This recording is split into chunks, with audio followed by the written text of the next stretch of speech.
Mr. President, later this week, Senators Blunt, Cassidy, Collins, Roberts, and Young will join me in introducing the School Safety and Mental Health Services Improvement Act.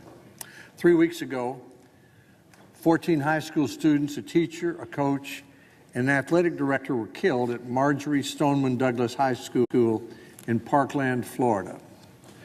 As the authorities try to get to the bottom of exactly what happened in the shooting, many of us in local, state, and federal government have been looking at what can be done to help keep students safe at school. We can't stand still and do nothing while our children are being killed. I'm the chairman of the Senate Education and Health Committee and sponsor with Senator Murray of the Every Student Succeeds Act of 2015, which reauthorized the law overseeing kindergarten, elementary, and secondary education. And I also sponsored with Senator Murray the 21st Century Cures Act of 2016, which made the first major mental health reforms in a decade, focusing the federal government's efforts on early intervention. The bill I'm introducing this week with several of my colleagues will help states use every federal dollar available to them to keep their schools safer from violence and have the mental health services they need. This is complementary to a bill Senator Hatch introduced last week that addresses programs in the Judiciary Committee to improve school safety and stop school violence. There are 100,000 public schools in the United States, Mr. President. Most of the responsibility for making them safer for children lies with the state and local governments and families and communities that provide 90% of school funding.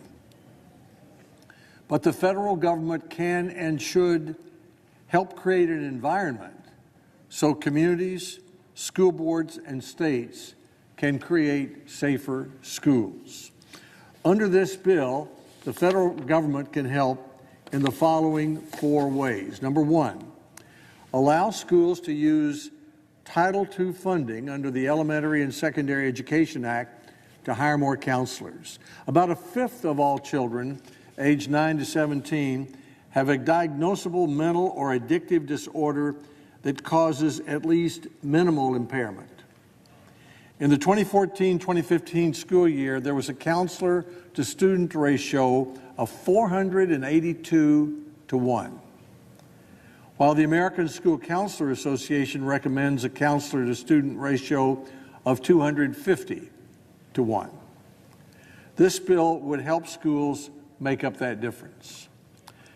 2, make it clear that schools can use federal funding they're already receiving through Titles II and IV under the Every Student Succeeds Act to improve the professional development of school counselors and to improve the school safety infrastructure, including installing new alarm systems, improving entrances and exits of schools, installing security cameras, and other infrastructure upgrades.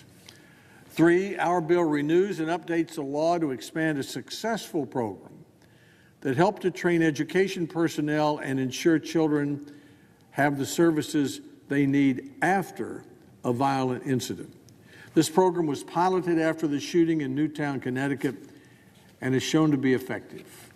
And 4th, create an interagency task force led by the Secretaries of Education, Health and Human Services, Justice, Homeland Security, Interior, and Defense to make recommendations, not mandates, recommendations on best practices, policies, and procedures to improve school safety and school safety infrastructure. So this bill would encourage and reinforce for Tennessee and for all other states that federal dollars may be used to hire more counselors, psychologists, and other mental health professionals at schools, to build safety infrastructure such as securing doors, automatic locks, and smart entrances to prevent intruders,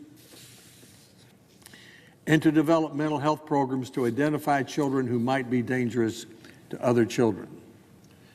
While most of the responsibility for improving the safety of our schools and the environment or climate of our schools rest with local and state officials, the federal government has a role to play.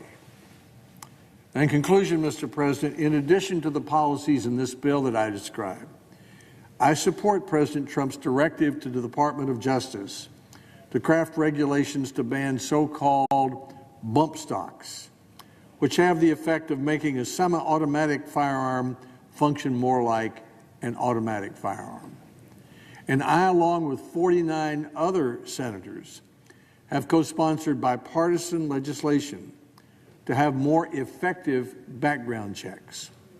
This legislation, sponsored by Senator Murphy and Senator Cornyn, would ensure that federal agencies and states get information about individuals who should be prohibited from buying a gun into the national background check system. I hope my colleagues will co-sponsor and support our legislation to help states use every federal resource available to them to keep their schools safer from violence and have the mental health services they need. Thank the President. I yield the floor.